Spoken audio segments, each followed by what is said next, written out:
Barangay LS 97.1 Forever! Mga kwento ng pag-ibig, kwento ng pag-asa at mga kwento ng buhay dito sa Barangay Love Stories. Love Stories.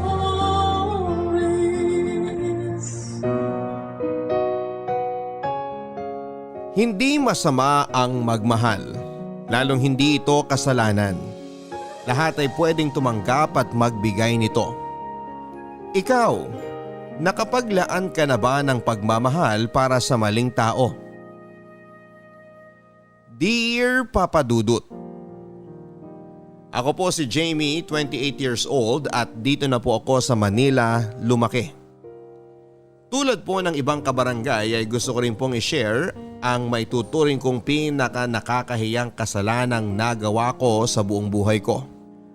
At kung bibigyan ako ng pangalawang pagkakataon para ituwid yon, ay isasakripisyo ko talaga ang lahat ng meron ako.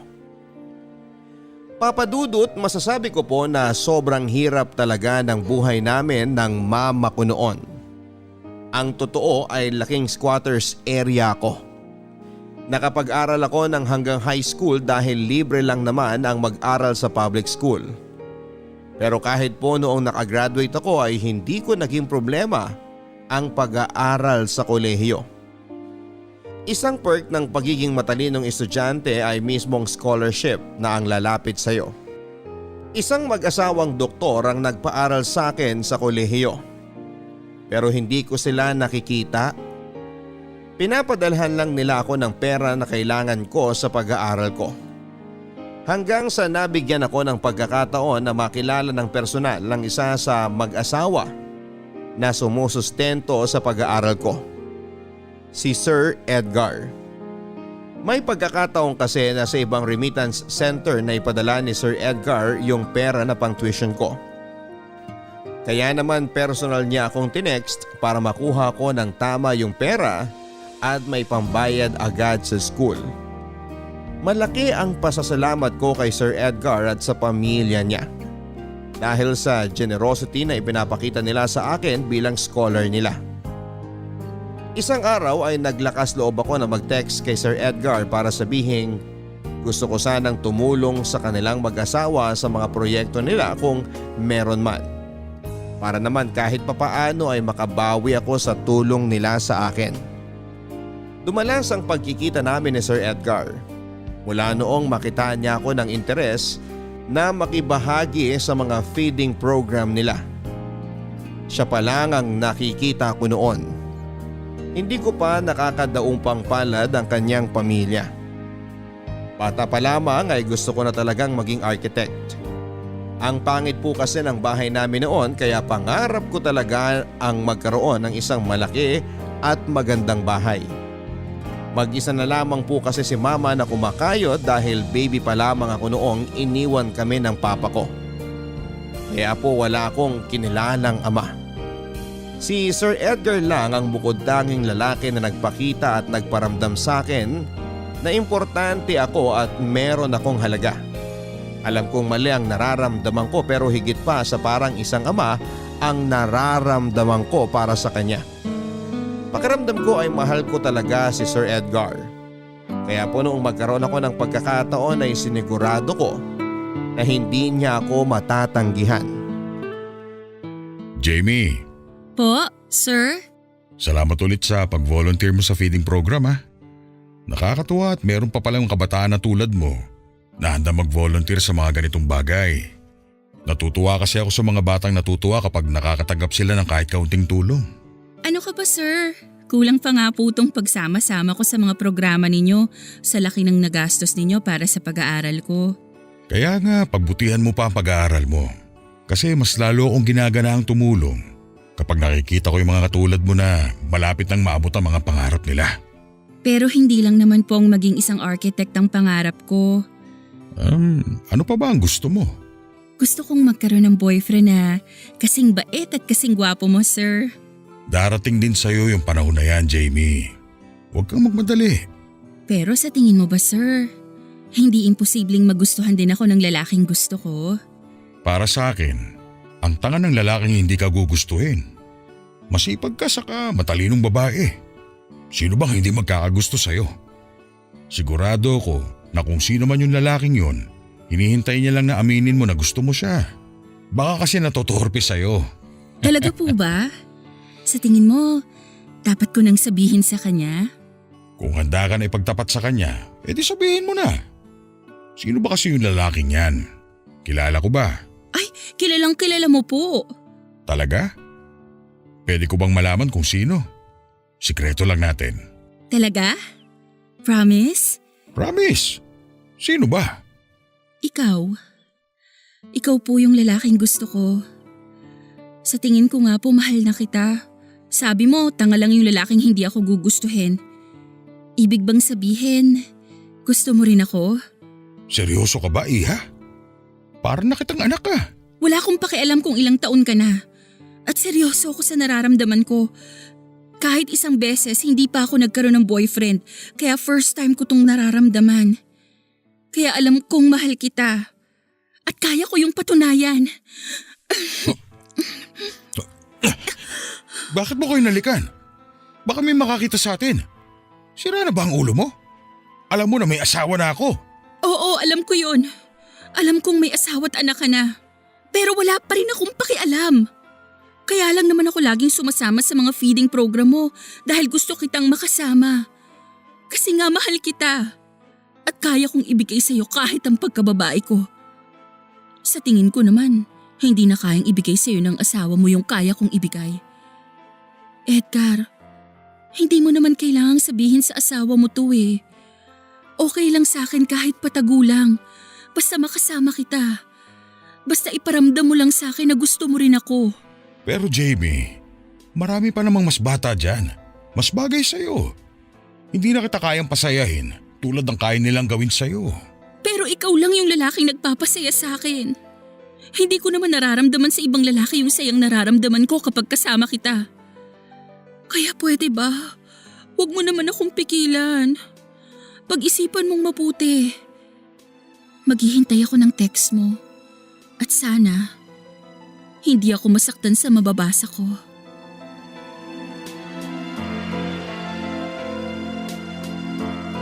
Kinabukasan po noon ay nakareceive ako ng text mula kay Edgar.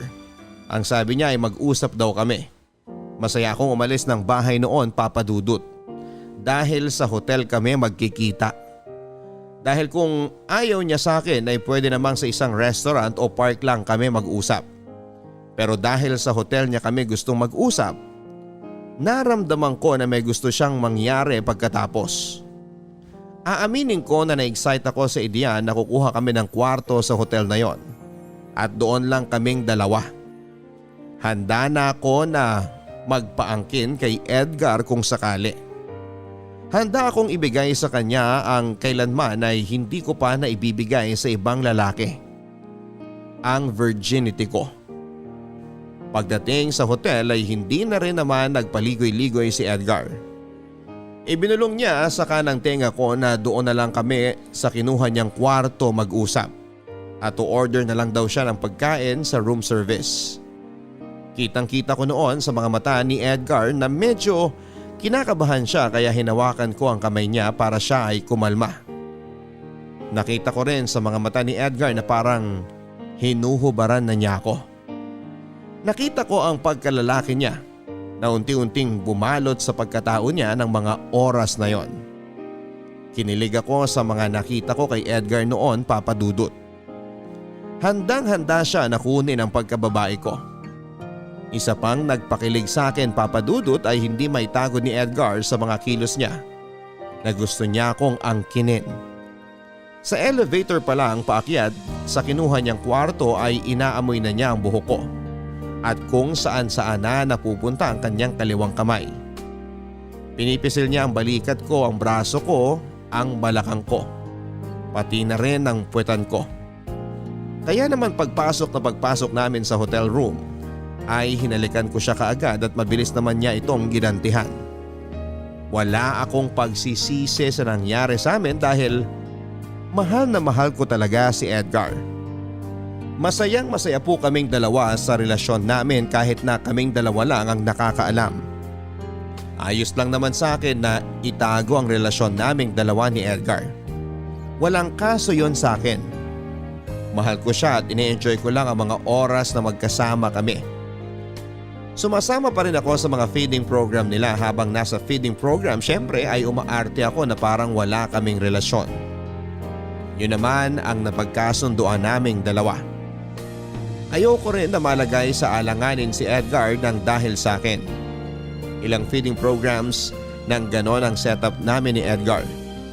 Masasabi kong nakakasanayan ko na. At ang pinakagusto kong parte ng feeding program, Papa Dudut, ay tuwing natatapos ito. Doon ko kasi nasusolo si Edgar. Doon kami sa hotel na lagi naming pinupuntahan pagkatapos. Sinigurado ni Edgar na doon lang sa lugar kung saan hindi madalas magagawi ang misis niya. Doon na kami kakain at doon ako paulit-ulit na nagpapaangkin sa kanya. Isinusuko ko ang katawan ko sa kanya ng buong buo. Ang hindi ko napaghandaan sa setup namin yon ni Edgar ay ang pagkakataon na sumasama ang misis niya sa mga feeding program. Nung una kasi ay hindi ko naisip na pwede nga naman palang sumama ang misis niya sa mga project nilang yon. Bagay na ikinakabwisit ko lagi tuwing nangyayari. Hindi ko talaga maturuan ang sarili ko na kumalma at magpakitang tao. Hindi ko pa siguro kayang umarte at magpatay mali siya. Hindi naman madalas na sumasama ang asawa ni Edgar sa mga feeding program, Papa Dudut. Pero pagkasama ang misis niya, syempre hindi na kami makakalabas pa ni Edgar. At ang isa pa sa mga kinakairita ko, Papa Dudut, ay hawak ng hawak ang misis ni Edgar sa kanya doon sa feeding program. Minsan hindi pa ito nakukontento na humahalik pa sa labi. Ibinabandera talaga niya na siya ang asawa. At aaminin ko na sa isip ko ay maraming beses ko nang nilulublob ang mukha ng asawa niya sa kumukulong sopas dahil sa selos. Tuwing sumasama ang misis ni Edgar ay maaga akong umaalis.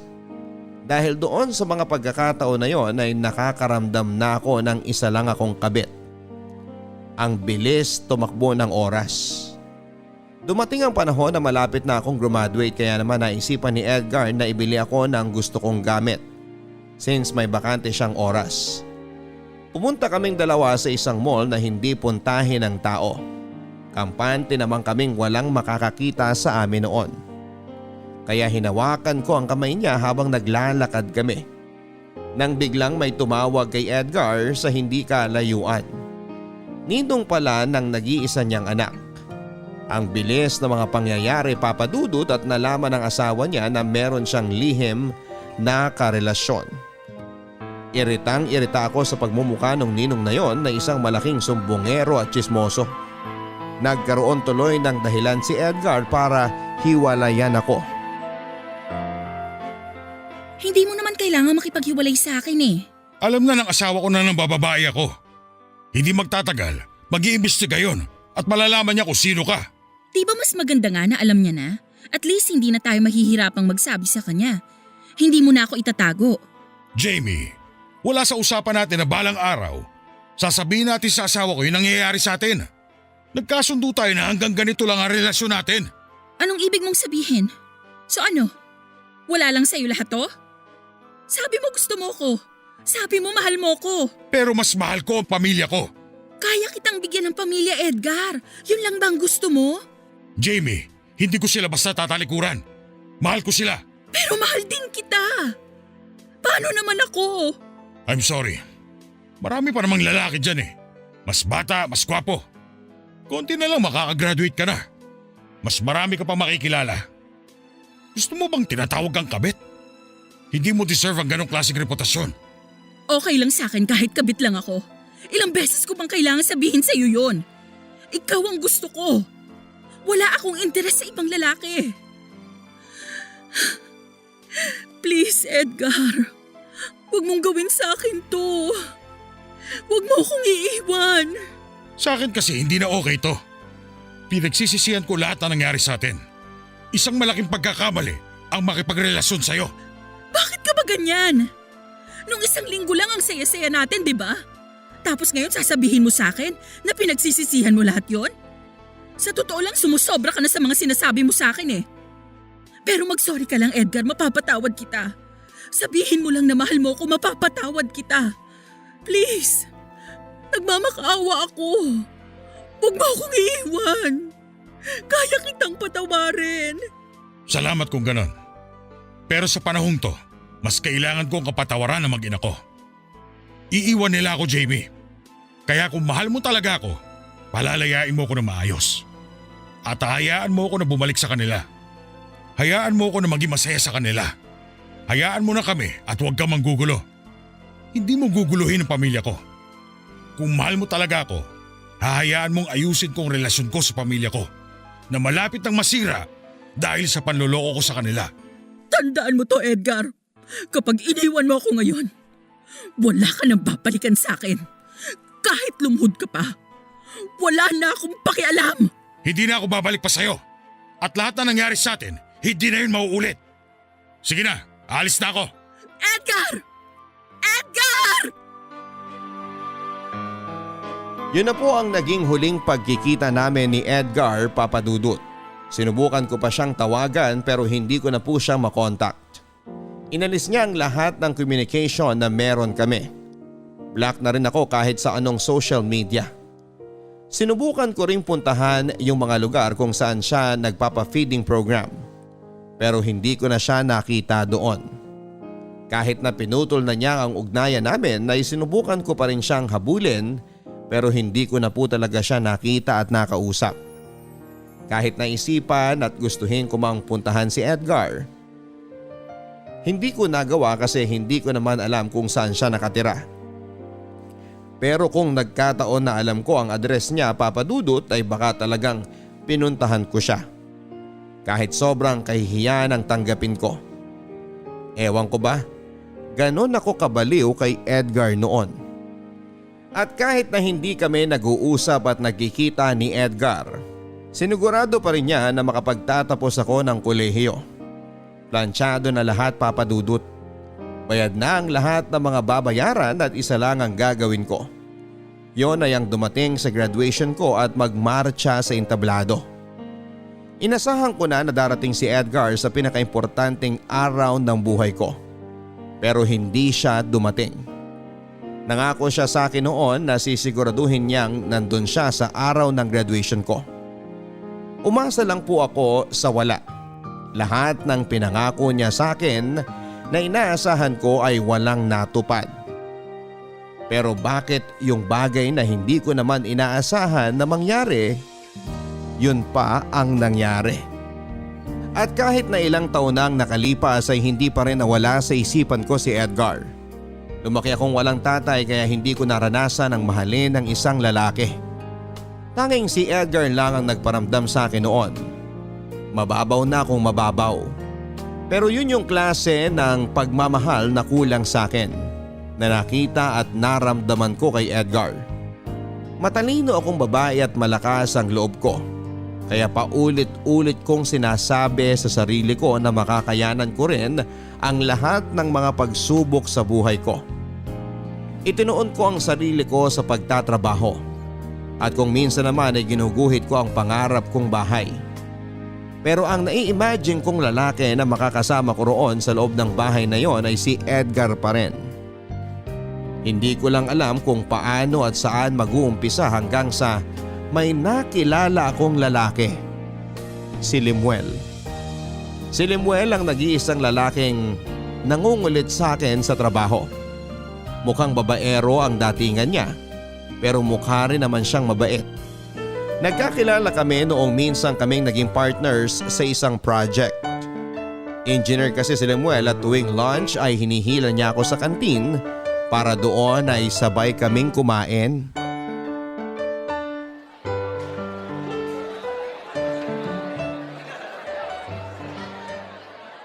Alam mo ikaw, ang kulit-kulit mo.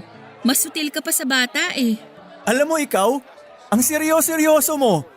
Alam mo ba kapag hindi kang umingiti, mabilis ka magmumukhang matanda? Hay nako, wala akong panahon sa mga kalokohan mo Limuel. Marami akong trabaho. Mukha bang nga konti ng trabaho ko? Alam mo kasi, kahit gaano kadami ang trabaho mo, dapat hindi mo pa rin kinakalimutan ng kumain. Kasi kapag nagkasakit ka, lahat ng inipon mo mapupunta lang sa pagpapagamot mo. Oh, ito, kumain ka. Luto ng mama ko to. Talagang may baon ka pa ha? Mahal na mahal kasi ako ng mama ko eh. Ayaw niya na nagugutom ako. Kaya ayan, pinapabaunan niya ako lagi. Ikaw, may nanay ka pa? Oo, meron pa. Kaming dalawa lang ang magkasama sa buhay. Bata pa lang ako, iniwan na kami ng tatay ko. Ang lungkot pala ng buhay mo. Bakit ngayon mo lang nakwento na iniwan pala kayo ng tatay mo? Eh hindi ka naman nagtatanong eh. Sa bagay, masyado pa kasing personal yung mga ganyang usapan para sa level ng pagkakaibigan natin eh. Pero simula ngayon, since feeling ko nakapagpalagayan naman na tayo ng loob, lagi na kitang kukumustahin ha. Dami mong alam ah. Kainin mo na lang yung pabaon ng nanay mo.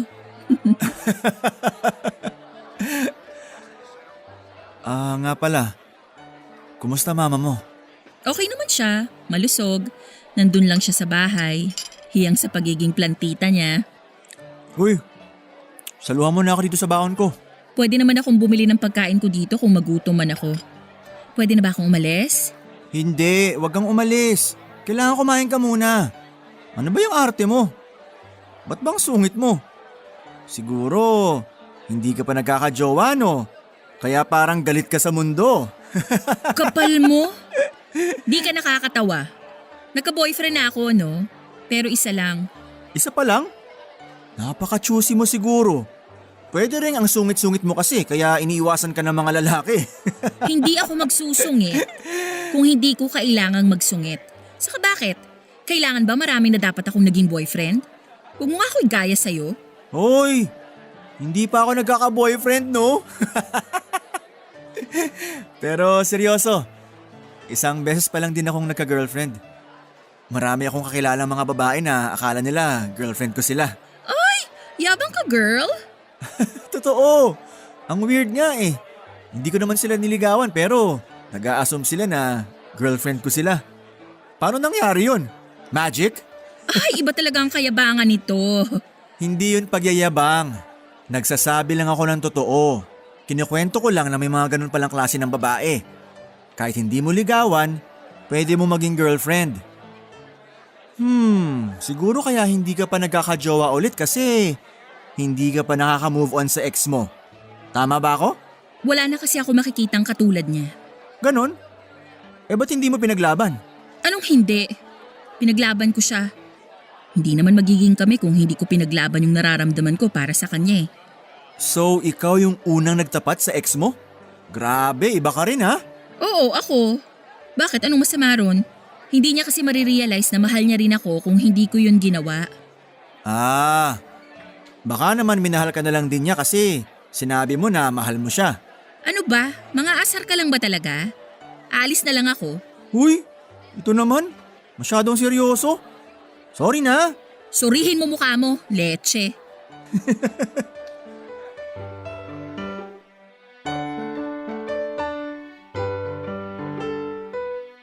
Ewan ko ba, Papa Dudut?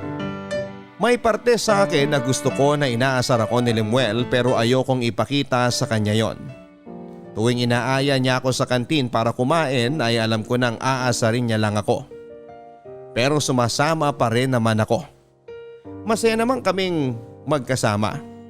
Yun nga lang, mapang-asar talaga siya. Iniisip ko na lamang din na matalino kasing tao si Lemuel kaya may sense of humor.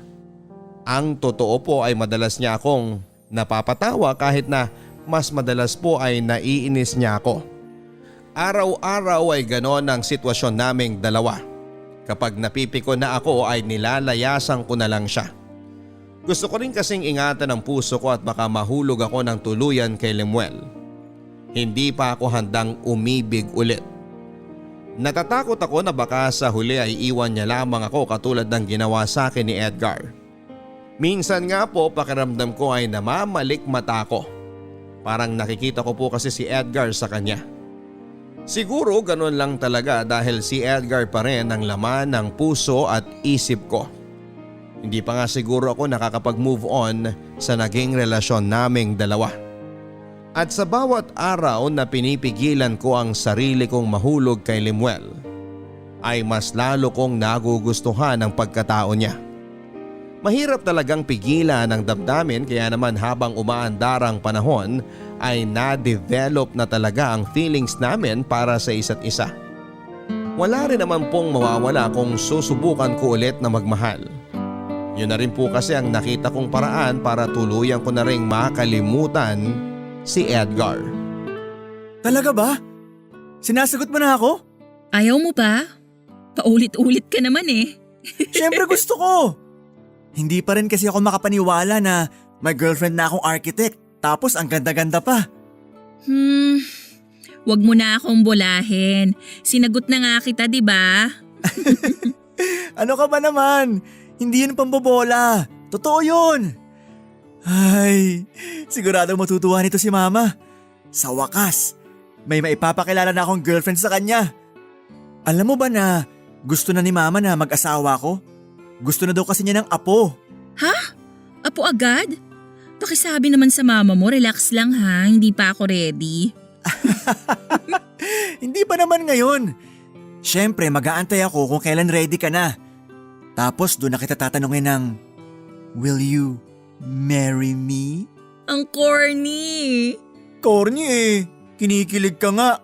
Sus! Hindi ah. Sus! Ayaw pa aminin. Alam mo, pareho talaga kayo ni Mama. Kahit natutuwa naman talaga siya, sasabihin niya pa ring hindi. Sigurado ako pag nagkita kayo, magkakasundo talaga kayo. Talaga ba? Matanong ko lang, bakit pa puro na lang mama mo ang kinukwento mo? Mama's boy ka, no? Actually, papa's boy talaga ako. O bakit once in a blue moon mo lang maikwento ang papa mo? Nakita ko kasi kung paano na-depress si Mama nun dahil kay Papa. Halos magpakamatay na nga siya nun eh. Kaya sabi ko, aayusin ko ang buhay ko para maging proud ang mama ko sa akin. Yun ang mission ko sa buhay. Ang pasayahin ng mama ko. Naku, maganda yan. Iba talaga ang pakiramdam pag napapasaya ang nanay. Natutuwa ako tuwing pinapasalubungan ko ang nanay ko ng halaman. Alam mo yung hindi maitago ng mukha niya yung saya? Oo, alam na alam ko yan. Last time na nakita kong ganun kasaya mama ko, nung niregaluhan ko siya ng tuta. Pero teka, ano bang ginawa ng papa mo sa mama mo? Ano pa? Di ng babae. Ah, ganun ba? Di ba kasama niyo naman yung papa mo sa bahay niyo? Oo. Ibig sabihin, kayo yung pinili niya. Magpasalamat ka na lang kasi buo pa rin kayo. Magpasalamat sa tatay ko? Hindi mangyayari yun, no? At dapat lang pinili kami ni Papa. Kasi kung pinili niya yung kabit niya at may nangyaring masama sa mama ko, isusunod ko talaga silang dalawa. Kahit makulong pa ako. Walang hiyang kabit yun. Alam naman niyang may asawa na yung tao eh. Bakit niya pa pinatulan? Teka nga. Bakit ba napunta na yung usapan sa kabit ng papa ko? Ewan ko sa'yo. Dalang-dala ka na nga ng galit mo eh. Alam mo dapat patawarin mo na sila. Hindi ko sila mapapatawad, Jamie. Kaya nga kung magkatuluyan tayo, hindi ko gagawin yung ginawa ni Papa kay Mama.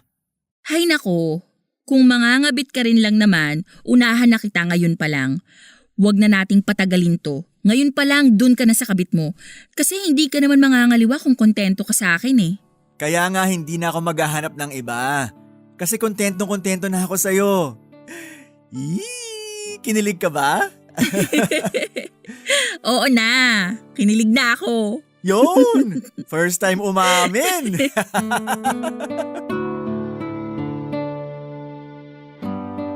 Sa totoo lang, Papa Dudut, nasaktan ako sa mga sinabi ni Lemuel. Alam ko kasi yung pakiramdam na maging isang kabet at hindi piliin. Pumasok din naman sa isipan ko na manggulo noon pero hindi ko ginawa dahil alam kong magagalit lang sa akin ng sobra si Edgar. Hindi naman sa ipinagtatanggol ko yung mga kabit pero nagmahal lang din naman kasi kami. Gusto rin naming maramdaman yung kami yung pipiliin. Pero hindi ko na po yun ginawa kay Edgar dahil tama naman siya. Kung mahal ko talaga siya, dapat ay palayain ko siya. Kaya po ganon ang ginawa ko. Pakiramdam ko po tuloy ay hindi ko pwedeng sabihin kay Lemuel yung tungkol sa nakaraan ko. Natatakot ako na baka iwan niya ako kapag nalaman niyang minsan din akong nanira ng pamilya. Baka kasuklaman at kamuhian niya ako. Damang-dama ko kasi ang pagkamuhi niya sa papa at sa kabit ng papa niya. Habang nagkukwento siya. Nang panahon na yon ay minabuti kong ilihim na lamang sa kanya ang madilim kong nakaraan at magpatuloy sa relasyon naming dalawa. Hindi kailanman dapat malaman ni Lemuel ang tungkol kay Edgar. Hindi naman niya kailangang malaman. Ito na ang simula ng aking bagong mundo. Aking mundo na kalilimutan na si Edgar. Ito na ang simula ng aking bagong buhay, pag-ibig, kasama si Lemuel. Wala namang naikwento ang mama ko sa akin na may naging kabit ang papa ko kaya iniwan niya kami. Dumating ako sa punto na hindi ko maintindihan ang sarili ko. Kahit na anong pilit kong magpatuloy sa buhay ay hindi pa rin ako makalaya sa alaala ni Edgar. Naiisip ko pa rin siya kahit na kami na ni Lemuel. At kung sabagay siguro ay nasa proseso pa ako noon ng tuluyang pagtanggal kay Edgar sa sistema ko. Pakiramdam ko tuloy ay nangangaliwa ako ng mga oras na yon. Pinag-aaralan ko naman ng maigi kung paano papasukin si Lemuel sa buhay ko. Masaya akong kasama si Lemuel at minsan kasi ay nakikita ko talaga sa kanya si Edgar. Hindi ko nga alam kung ano ba ang pinakain sa akin ni Edgar at hindi talaga siya mawala sa puso't isipan ko. Naging sobrang hirap talaga ang pag-move on para sa akin. Alam kong mali na isipin ko pa ang ibang lalaki habang kasama ko ang lalaking pinangakuan ko ng pagmamahal. Parang mas nahirapan pa nga ako dahil ilang linggo na kaming magkarelasyon ni Lemuel noon. Pero hindi ko pa rin magawang sabihin sa kanya ang salitang mahal kita. Pero hindi ko po hinayaan na sirain ng nakaraan ko ang kung anong meron kami ni Lemuel. Sa pagtakbo ng oras at paglipat ng mga araw, masasabi kong unti-unti na akong nakapag-move on sa nakaraan ko. Slowly but surely, ika nga. Salamat sa pagmamahal na pinaramdam sa akin ng boyfriend ko. Si Lemuel talaga ang naging gamot para tuloy-tuloy na makalimot ang puso ko sa maling pag-ibig na naramdaman nito noon. Masaya kami ni Lemuel sa relasyon namin. Hindi naging mahirap para sa amin na bigyan ng oras ang isa't isa dahil parehas kami ng kumpanyang pinagtatrabahuhan. Masarap kausap si Lemuel, bukod kasi sa nakakatawa siya ay talagang may sense siyang kausap. Bagay na talagang nagpahanga sa akin. Kilala na rin siya ng mama ko dahil madalas ay hinahatid niya ako sa bahay namin. Noong mag-third monthsary kami ay sobrang excited ni Lemuel. Gusto niyang i-celebrate namin yon kasama ang mga magulang niya. Pumayag ako. Gusto ko rin yon at naramdaman ko kasi noon, Papa Dudut, na gusto kong magkaroon talaga kami ng mas malalim na ugnayan ni Lemuel. Handa na akong seryosohin siya. Gusto kong tumagal kaming dalawa. Parang gusto ko na talaga siya. Pero parang hindi ko masyadong naihanda ang sarili ko sa mga sumunod na pangyayari. Napaaga tayo ng dating dito sa bahay. Dala na raw ni mama yung mga food natin. Hintayin lang natin sila mama dito sa sala. Pagdating nila, sabay-sabay tayong kumain. Ipapatikim ko sa iyo yung paborito kong lasagna. Oh, bakit parang di ka mapakali? Pasensya ka na ha. First time ko kasing ipapakilala sa magulang kaya naiilang pa ako. Ha? Ibig sabihin yung first boyfriend mo? Hindi ka man lang pinakilala sa mga magulang niya? Hindi. Ang gago naman ng ex mo. Hindi ka talaga mahal nun. Kaya hindi ka niya nagawang ipakilala sa mga magulang niya. Mahal, pwede pang wag na nating pag-usapan yung ex ko. Huwag mo sabihing naapektuhan ka pa rin. Ano? Hindi ka pa ba nakaka-move on? Hindi naman sa ganun. Hindi naman na kasi dapat ungkating pa yung mga bagay na hindi niya nagawa para sa akin eh. Matagal na kaming tapos noon. Hayaan na natin siya. Ang mahalaga, yung ngayon. Isa pa, nandito tayo sa inyo para i-celebrate ang 3rd monthsary natin. Kaya dapat tungkol sa atin ang pinag-uusapan natin, di ba? Tama ka. Baka masira ko pa ang mood mo. I'm sorry. Okay lang. Ay mahal, ito nga pala mama ko. Si Mama Lenny. Kanina ko pa nga napapansin yung picture. Siya pala ang mama mo. Oo, ang ganda niya no? Oo, maganda nga ang mama mo. Bakit picture nyo lang ng mama mo ang nakikita ko dito sa sala nyo? Sinunog ko na lahat ng picture ni Papa na nakadisplay dito noon. Ganun ba? Buti hindi siya nagalit sa'yo. Wala siyang karapatang magalit. Siya tong may kabit eh. Oh, mahal, okay ka lang ba talaga? Oo, medyo kinakabahan lang ako kasi nagagalit ka na naman eh. Nako, pasensya ka na. Basta kasi tungkol kay Papa, madali ako mairita. Mahal, naisip ko lang. Siguro dapat maging okay na rin kayo ng papa mo. Kasi sa mga kwento mo, parang okay naman na ang parents mo eh. Mukhang okay lang sila ni Mama. Iniiwasan na kasi ni Mama na magkwento ng mga kung ano-ano sa akin tungkol kay Papa. Kung magkakwento man siya, yung siguradong maganda na lang. Alam niya kasing sobra akong nagagalit tuwing may maikukwento siya sa akin na sablay ni Papa. Katulad kanina nung natanong mo yung picture niya. Ang bilis kong pumitik. Ganon ako lagi. Hay, pero alam mo, minsan nga, naiisip ko sana sumama na lang si Papa sa kabit niya eh. Siguro mas okay kami ni Mama ngayon. Bakit mo naman nasabi? Kasi para lang silang nagpaplastikan eh. Ewan ko ba? Yun kasi yung nararamdaman ko. Yun ang nakikita ko sa kanila. May idea ka ba kung sino yung naging kabit ng papa mo? Ang alam ko lang, bata yung naging kabit niya. Parang kasing edad ko ata. Natandaan ko kasi yung sinabi ni Mama nun na halos anak na daw ni Papa yung babae. Kaya sa tingin ko mga kasing edad ko siya. Sure kang yun lang ang alam mo tungkol dun sa babae? Oo. Teka nga, bakit ba interesado ka sa kabit ng Papa ko? Nung last time na nag-usap tayo tungkol doon, parang pinagtatanggol mo pa yung kabit niya. Aha? Wala lang. Nanghihinayang lang naman ako sa relasyon nyo ng papa mo. Para sa akin kasi, para maintindihan mo ang isang tao, dapat ilagay mo yung sarili mo sa sitwasyon niya. Kaya inisip ko na baka minahal talaga nung kabit yung papa mo. Wala akong pake kung mahal niya ang Papa ko. Kasi alam naman niya na may asawa niya eh. Bakit niya pa mamahalin? Sa bagay, naisip ko lang naman yun. Pwede ba next time? Huwag na rin natin pag-uusapan to? Okay, sige. Pasensya na. Lenny, hindi ko makakalimutan ang pangalan na yon. Unang kita ko pa lamang sa picture ni Lenny ay nakutuban ko ng si Edgar, ang tatay ni Lemuel. Ginawa ko ang lahat para maitago ang kaba ko kay Lemuel. Ang akala ko ay sa pelikula lang nangyayari ang mga eksenang yon, Papa Dudut.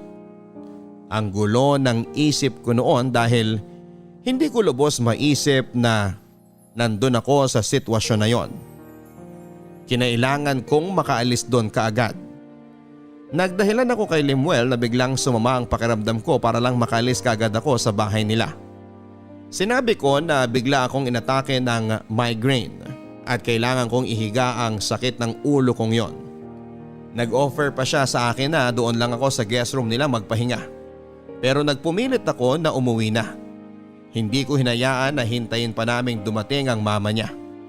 Siguradong mamumukhaan ako noon na ako ang scholar nila ni Edgar at nagkikita kami noon sa mga feeding program nilang mag-asawa. Ayokong mabanggit ng mama ni Lemuel sa kanya na kilala ko ang papa niya. At lalong ayokong dumating sa punto si Lemuel na pagtagpi-tagpiin niya ang mga pangyayari at baka magkaroon pa siya ng ideya na ako ang naging kabit ng papa niya. Hindi ko kakayanin yon pag nagkataon, hindi kailanman. Mukhang may gustong patunayan ng tadhana sa akin ng araw na yon, Papa Dudut. Matapos kong makumbinsi si Lemuel na iuwi na niya ako, pagtayo naming dalawa sa sofa, biglang bumukas ang pintuan at pumasok ang mama niya. Hindi niya ako nakilala kaagad mula sa pinto pagpasok niya ng bahay. Bagay na ipinagpasalamat ko. Kita ko sa mukha niya na excited at masaya siya dahil sa wakas may ipapakilala ng girlfriend si Lemuel sa kanya. Parang inaalala niya kung saan niya ako nakita noon. Grabe ang paglunoko ng laway ng mga sandaling yon, Papa Dudut. Centralize ang aircon sa loob ng bahay nila pero gamunggo ang patak ng pawis ko. Ipinagdarasal ko na wag sana niya akong makilala. Pero hindi umubra. Naalala niya ako at naalala niya na ako ang scholar nilang mag-asawa at nagkikita kami noon sa mga feeding program nila. Sa lakas ng tibok ng puso ko. Akala ko ay lalabas na ito sa dibdib ko dahil sa sobrang kaba. Hinintay ko na may mangyaring bayolente. Posible kasing alam niya na ako ang naging kabit ni Edgar. Inaasahan ko nang sisigawan niya ako. Pwede ring sabunutan niya ako. Iniisip ko nga noon na kapag nangyari ba yon ay ipagtatanggol kaya ako ni Lemuel. Pwede ring hindi kasi mahal na mahal niya ang mama niya. At ako ang dahilan kung bakit nasira ang pamilya nila. Hindi ko inaasahan ang sumunod na mga nangyari, Papa Dudut. Sa galak ni Lenny ay niyakap ako nito ng mahigpit. Naramdaman ko na totoo ang yakap niya at walang bahid ng pagpapanggap. Nadurog ako noon, Papa Dudut. Mabait nga talaga si Lenny. Sobrang bait. Tulad ng mga kwento ni Lemuel sa akin. Sumagi ng bahagya sa isipan ko na bakit ko ba nagawang muntik ng agawin ang asawa niya. Isa siyang mabuting tao. Nagulat si Lemuel na magkakilala kami ng mama niya. Ikinagulat niya rin na ako ang naging scholar ng mga magulang niya at nakakasama nila ako sa mga feeding program pero never kaming nagkita doon. Akala ko noon ay malilito siya at mag-iisip ng kung ano. Pero baliktad ang nangyari. Sinabi niya na destiny raw ang lahat ng yon. Dahil doon ay meant to be raw kami. Tadhana raw ang naglapit sa aming dalawa. Medyo nakahinga ako noon, Papa Dudut. Pero natanong ako ni Lemuel kung bakit hindi ko nabanggit sa kanya na mama niya pala ang sponsor ko nang ipinakita niya sa akin ang picture nito. Ang sabi ko na lang ay hindi ko siya namukhaan sa picture. Kinagat naman niya ang palusot ko. Umasa ako na walang kasama ang mama ni Lemuel pagpasok ng bahay. Nasabi ko sa sarili ko na malulustan ko ang eksenang yon basta't hindi ko lang makita si Edgar. Halos literal na tumigil ang pagtibok ng puso ko nang bumukas ang pinto. Bilang hindi na lang ako nakahinga sa nakita kong pumasok sa bahay. Walang iba kundi si Edgar. Nakita ko ang pagkabigla sa mukha niya. Nabasa ko rin sa mga labi niya na napamura siya habang gigil na gigil. Masasabi kong pareho na lang kaming sinakyan ang sitwasyon na yon. Para hindi makahalata si Lenny at si Lemuel. Pinilit kong umarte ng maganda para hindi ako malagay sa alanganin kay Lemuel. Pero hindi siya madali, Papa Dudut. Mabagal ang naging takbo ng oras ng gabing yon. Ang daming kinuwento sa akin ng mama ni Lemuel tungkol sa mga bagay noong bata pa siya. At sinabi rin niya sa akin na sana raw ay magpakasal kami ng anak niya. Gustong-gusto na raw niya kasing magkaroon ng apo. Habang nagkikwento siya ay tango lang ako ng tango. Hindi masyadong rumirehistro ang mga kinikwento niya dahil isang bagay lang ang tumatakbo sa isipan ko ng mga oras na yon. Yon ay matapos na ang gabing yon at makauwi na ako ng walang tinatamong sugat sa katawan. Hindi ko kasi alam ang ipapaliwanag ko sa nanay ko kapag umuwi ako ng maraming galos at duguan. Kumuha ng maiinom si Lenny at sinamahan niya si Lemuel para tulungan kaya naman naiwang kaming dalawa ni Edgar sa terrace nila. Oo, sa terrace ng bahay nila, Papa Dudut. Doon kami nagkape matapos kaming mag-dinner na 4. Sobrang giliw ng mama ni Lemuel sa akin at hindi pa niya ako pinauwi kaagad. Pilit ko na lang sinakyan ang mga nangyayari. Maingat din ako sa mga sagot at kilos ko dahil ikakamatay ko kapag nakahalata si Lemuel.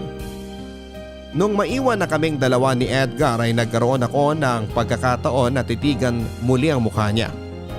Hindi ko maintindihan ang mararamdaman ko noon.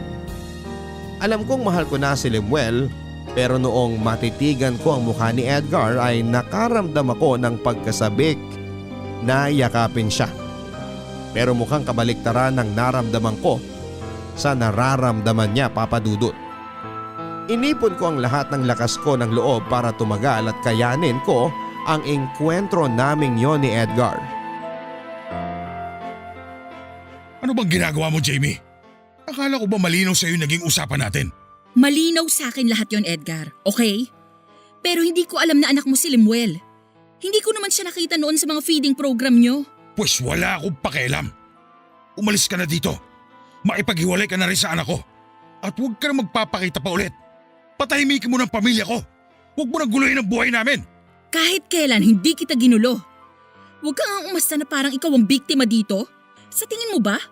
Hindi gumulo ang buhay ko dahil sa'yo? At sino ka para sabihin ako ng dapat kong gawin? Mahal ko si Lemuel. At hindi ko siya iiwan dahil lang sa sinabi mong iwan ko siya. Hindi mo ako pwedeng diktahan. Hindi mo ba naisip ko anong mangyayari sa inyo? Kung malaman niya na ikaw yung naging kabit ko noon? Na ikaw yung sumira ng masaya niyang pamilya? Ikaw yung dahilan kung bakit nasira yung relasyon namin mag-ama. Huwag mong isisi sa akin lahat ng nangyari noon. Dahil base sa naaalala ko, na-enjoy mo naman lahat yon, di ba? Isa pa, wala akong balak sabihin yun sa kanya. Kaya malalaman niya lang yon kung ikaw mismo ang magsasabi. Kaya manahimik ka na lang at hayaan mo maging masaya kami ng anak mo. Huwag mo ako subukan, Jamie. Bakit? Anong gagawin mo, Edgar? Ha? Sasabihin mo kay Lemuel? Talagang gusto mong sirain yung katiting na respeto na meron siya para sa tatay niya na kumabit sa bata. Eh di sige, sabihin mo. Ewan ko lang kung mapatawad ka pa talaga niya. Alam mo bang kinasusuklaman ka ng anak mo dahil sa panluloko mo sa mama niya? Ano kaya sa tingin mong mararamdaman niya kung sa'yo pa manggagaling na ako ang naging kabit mo? Sana nga daw sumama ka na lang sa akin noon eh. Siguro raw kung ako ang pinili mo noon, mas masaya sana ang buhay nila ng mama niya ngayon. Pinag-aral kita hindi para guluhin yung buhay ko. Hindi ba sapat yun para tumanaw ka kahit gabutil na utang na loob sa akin? Maging sensitibo ka naman. At kahit habang buhay pa nila akong kamuhian, hindi ko na ulit gagawin yung naging kasalanan ko noon. Ikaw yung pinakamalaking pagkakamaling nagawa ko sa buong buhay ko. At nakikita ko ngayon na manas sa akin ang anak ko. Kasi hindi siya marunong kumilatis ng babaeng gugustuhin. Alam mo, gago ka. Kung hindi ko lang mahal si Lemuel, baka hinulog na kita sa baba mula dito sa terrace nyo. Sige, gawin mo! Tignan natin ang tapang mong tarantado ka. Huwag mo kong sinusubukang animal ka. Minsan mo nang sinira ang buhay ko kaya hindi ko nahahayaang gawin mo sa akin ulit yon. Ang dami mo pang sinasabi. Hiwalayan mo ang anak ko. Tapos! Mamatay ka sa inggit, tanga. Nagmamahalan kami ni Lemuel at walang mali ron. Kaya wag mo na akong subukang takutin. Hindi ako matatakot sa mga katulad mong duwag. Bahagang buntot, wala kang maipagmamalaki sa akin. Minsan ko nang muntik sirain ang pamilya mo at kung gugustuhin kong makaganti sa'yo sa ginawa mong pananakit sa akin noon, kayang-kaya kong sirain ang pamilya mo. Hindi mo alam kung gaano kahirap ang pinagdaanan ko para makalimutan ka lang. Pero hindi ko gagawin yun. Dahil mahal ko ang anak mo. At ngayong masaya na ako, sasabihin mo sa akin na iwan ko si Lemuel dahil lang gusto mo? Ang demanding mo naman, sir. Mahal ako ng anak mo, Edgar. Ramdam ko yun. Matagal ko nang gustong maranasan na mahalin ng buo pabalik. Kaya wag mong ipagdamot sa akin yon. Pero nagsisinungaling ka sa anak ko. Hindi yun pagmamahal. Hindi niya alam ang tungkol sa atin. At wala akong balak sabihin. So saan banda ang pagsisinungaling doon? Malalaman niya lang naman kung isa sa atin na magsasabi. Huwag mong sabihin sa akin na ayaw mong maging masaya ang anak mo, Edgar. Anong klase ka namang ama? Pati kaligayahan ng anak mo ipagkakait mo pa? Kaya sana naman, Edgar, manahimik ka na lang at hayaan mo na lang kaming maging masaya. Pero pag nalaman ni Lemuel ang totoo, kamumuhian niya ako lalo. Baka hindi na ako mapatawad ng asawa ko. Akala ko ba may pinag-aralan ka? Bakit parang ang bobo mo kausap? Paulit-ulit tayo eh. Hindi nila malalaman, okay? Wala silang alam. Yun ay kung ititiko mo yung maruming bibig mo. Hindi ko alam. Bahala na. Antayin mo na lang sila dito. Matutulog na ako.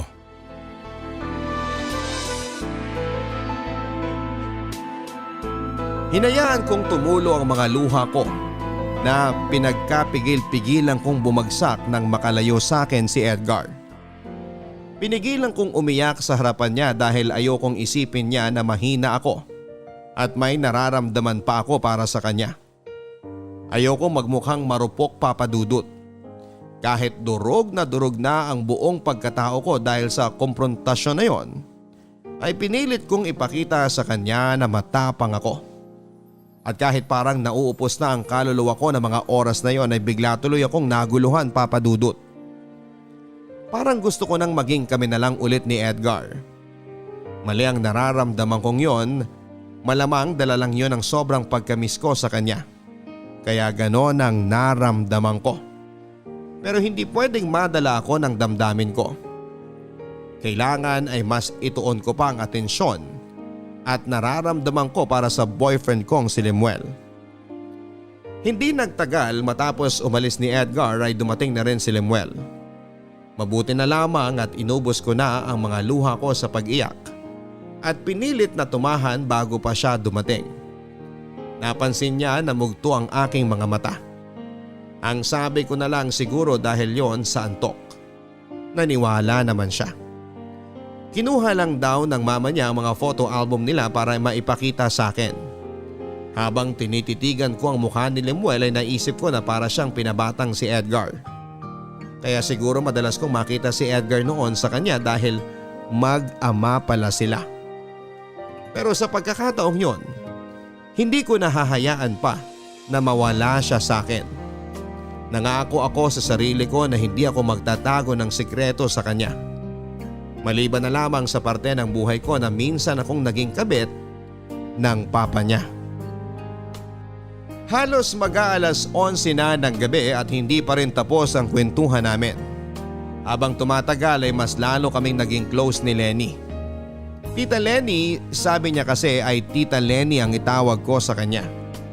Nung una ay naiilang ako pero dahil nga sa ilang oras naming pagkwekwentuhan ay napilit niya rin ako.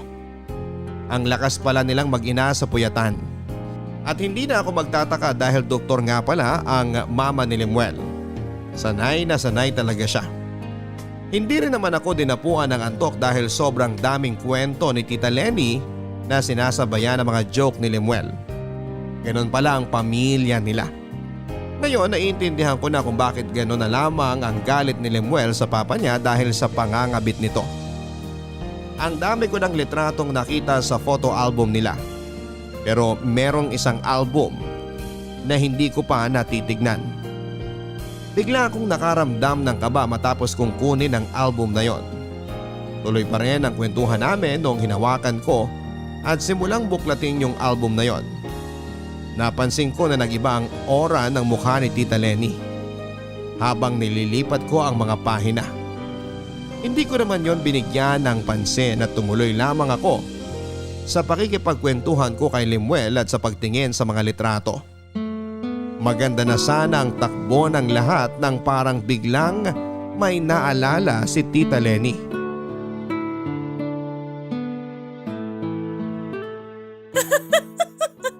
Puro ka talaga kalokohan. Baka sumakit na ang tiyan namin ni Jamie sa kakatawa.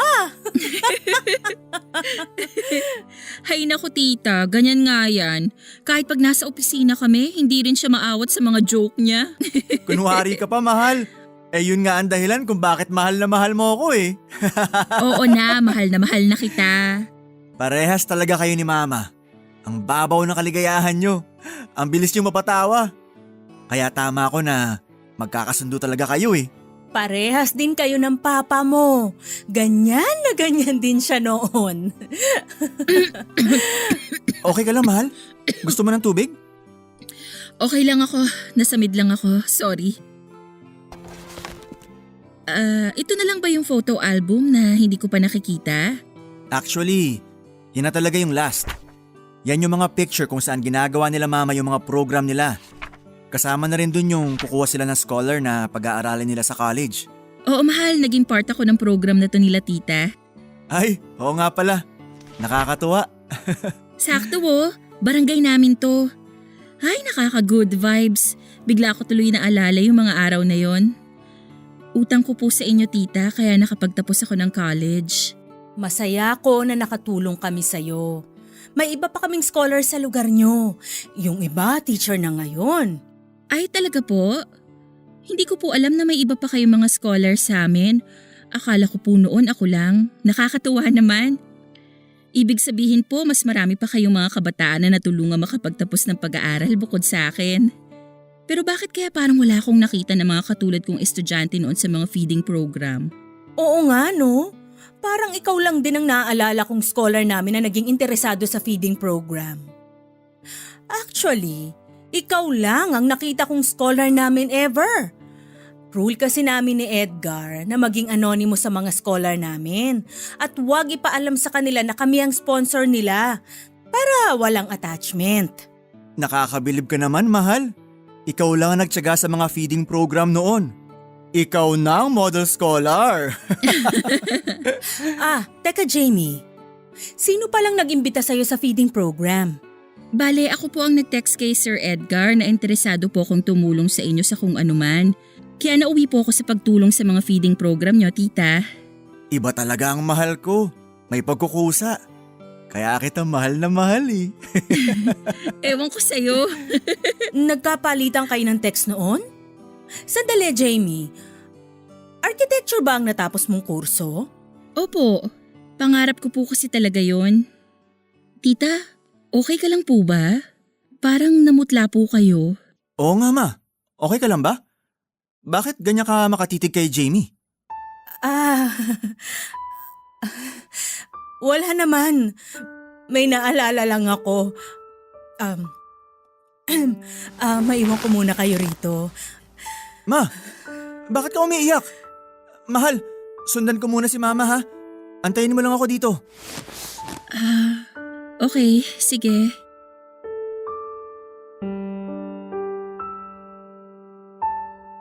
Halos tumagal po ng 1.5 oras ang pag-uusap nila. Naayos ko na po yung mga dapat kong ayusin at nahugasan ko na rin ang mga tasa at platitong nagamit namin. Pero hindi ko pa rin alam kung bakit gano'n na lamang ang reaksyon ni Tita Lenny noong sinabi ko na architecture ang kurso ko. Dumiretso na ako sa sala at doon ko na lang minabuting maghintay.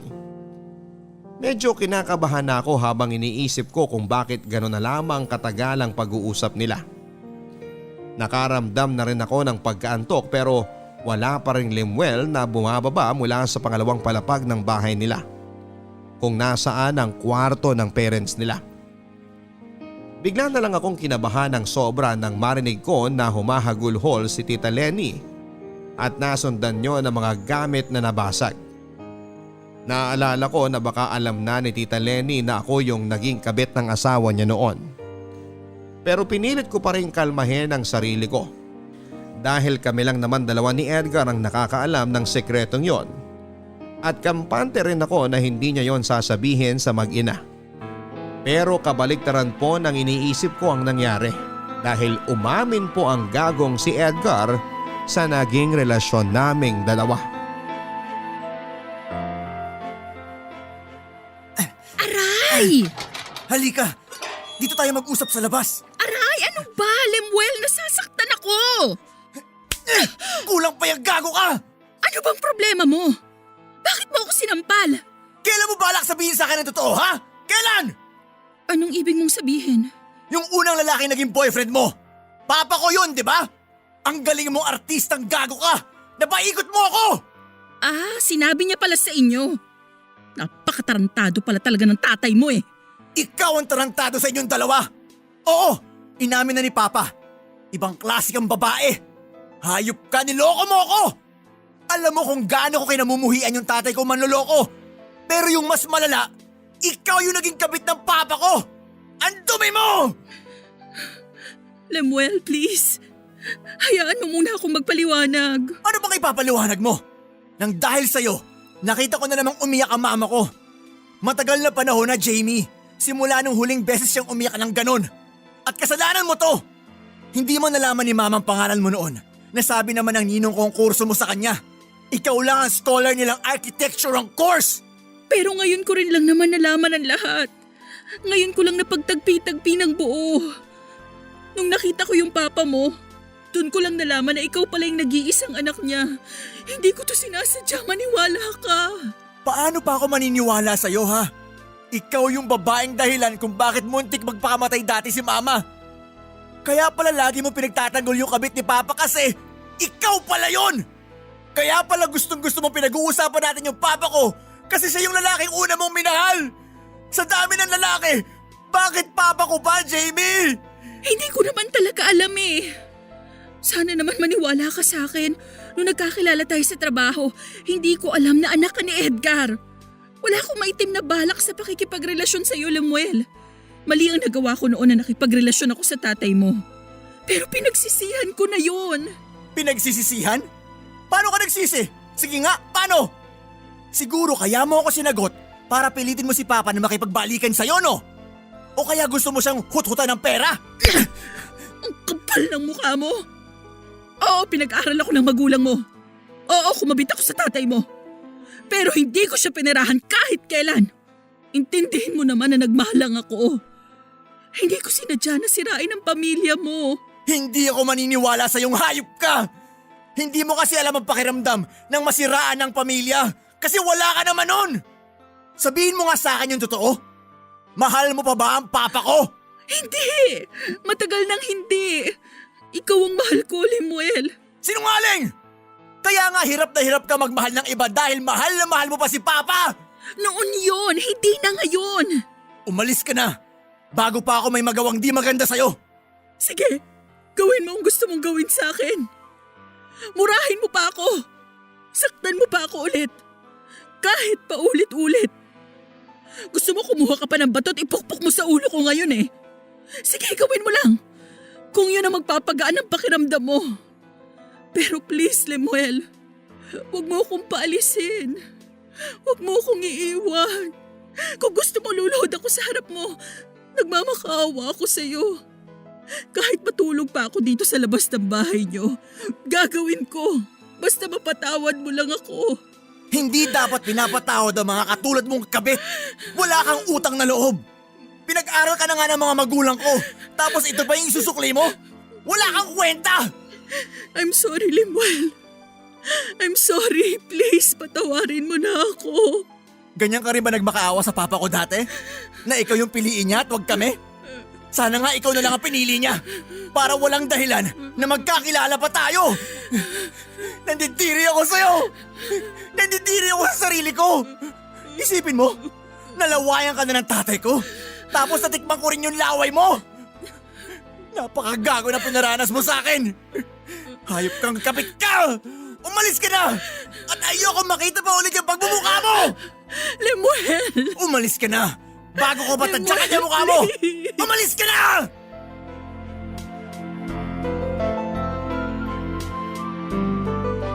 Napakabilis ng mga pangyayari, Papa Dudut. Bahagya ko ring sinisisi ang sarili ko. Sana pagkatapos ng hapunan ay umuwi na ako at hindi na ako nagtagal pa sa bahay nila Lemuel. Kahit pa nakita ko na giliw sa akin si Tita Lenny. Naghahalo na rin kasi ang emosyon ko noon. Pinipilit kong umarte ng natural lamang para hindi nila mahalata ang kaba ko. Aaminin ko, Papa Dudut, na nasiyahan naman ako sa naramdaman kong pag-welcome nila sa akin. Noong nagkwentuhan kaming tatlo nila Lemuel at Tita Lenny. Noong ko lang kasi naramdaman ng ganon. Baka tama si Lemuel. Hindi ako pamilyar sa mga ganong pakaramdam sa loob ng isang bahay dahil wala naman akong pamilya. Lumaki ako na kaming dalawa lang ng nanay ko ang magkasama. Umuwi ako ng madaling araw na yon na para bang napagsakloban ng langit at lupa. Pagdating ko sa harap ng bahay namin ay 45 minutes pa akong pasimpleng nag-iiyak sa labas. Ayaw ko kasing makahalata ang mama ko sa masaklap na nangyari sa akin ang gabing yon. Ayoko kasing mag-alala siya sa akin, Papa Dudut. Tama nang ako lang ang kumarga ng lahat ng sakit. Hindi ko papayagan na sumama ang loob ng nanay ko nang dahil sa kasalanang mga nagawa ko. Hindi ko alam kung bakit sobrang malas ko pagdating sa pag-ibig. Matalino akong tao pero laging natatalo ng puso ko ang isipan ko. 2 beses ko nang nagawang magmakaawa sa lalaki at 2 beses ko na ring naranasang ipagtabuyan ng taong mahal ko. Bakit naman kung kailan totoo na ang nararamdaman ko para kay Limuel ay doon pa nagkagulo ang lahat? Kinabukasan noon ay nag-resign na ako sa kumpanyang pinagtatrabahuhan naming dalawa ni Limuel. Hindi dahil sa wala ko mukhang maiharap sa kanya. Hindi rin dahil yon yung gusto niyang mangyari. Kung hindi dahil galit na galit ako at ayoko nang magkaroon ng kahit na anong koneksyon sa kanilang mag-ama. Tama ng mga sinapit ko. Oo, kumabit ako at oo, nagkamali ako. Sa mata ng Diyos, isa akong maruming babae pero kalahati lang ang kasalanan ko doon. Dahil ang natitirang kalahati ay kay Edgar, Papa Dudut. Hindi ko ginajustify ang nagawa kong mali. Nakakalungkot lang na pagdating sa ganitong usapin, laging ang babaeng kumabit ang may kasalanan. Wala bang kasalanan yung lalaking may asawa na nangabit? Bakit kaming mga naging kabit ang palaging hinahamak ng mga tao at parang walang kasalanan ng mga lalaki? Bakit dahil lalaki sila at natural sa kanila ang mambabae? Kung immoral ang pumayag kami na maging kabit, immoral din ang ginawa nilang pangangabit. Kaya patas lang. Pero tulad nga ng sinasabi ko sa inyo, Papa Dudut, ay hindi ko po ginajustify ang nagawa kong pagkakamali. Ang mali ay mali. Kailanman ay hindi magiging tama ang isang mali. Laging may kaukulang parusa o balik sa atin ang mga nagagawa nating pagkakasala sa iba. Mali man o malaki. Sinadya man o hindi ay laging may karma na maniningil sa bandang huli. Ngayon ay medyo hirap pa rin akong makaget over sa mga nangyari sa akin. Parang ayoko na ulit ma-involve sa isang relasyon. Nakakatroma, nakakatakot na kasi na baka ipagtabuyan muli ako tulad ng ginawa sa akin ng 2 lalaking minahal ko. Siguro ay darating din ang araw na makakapag-move on ako sa lahat. Pero hindi ako naghihintay. Ayokong mainip at ayokong magmadali. Darating at dapat dumating sa oras na nakaakda itong magparamdam sa atin. Hanggang dito na lamang ang aking kwento, Papa Dudut. Maraming salamat sa pagbibigay pansin sa storya ko. Lagi ko po kayong isinasama sa aking panalangin, nawa ay lagi kayong bigyan ng kalakasan at ilayo kayo sa sakit. Lalo na ngayong mataas ang banta ng COVID sa ating paligid. Nawa ay tumagal pa ang Barangay Love Stories na nagbibigay inspirasyon sa mga katulad kong nagkamali, ngunit handang baguhin ang buhay at itamang muli. More power and blessings po sa lahat sa barangay. Ang inyo pong kapuso at forever kabarangay, Jamie. Mga kwento ng pag-ibig, kwento ng pag-asa at mga kwento ng buhay dito sa Barangay Love Stories. Love Stories.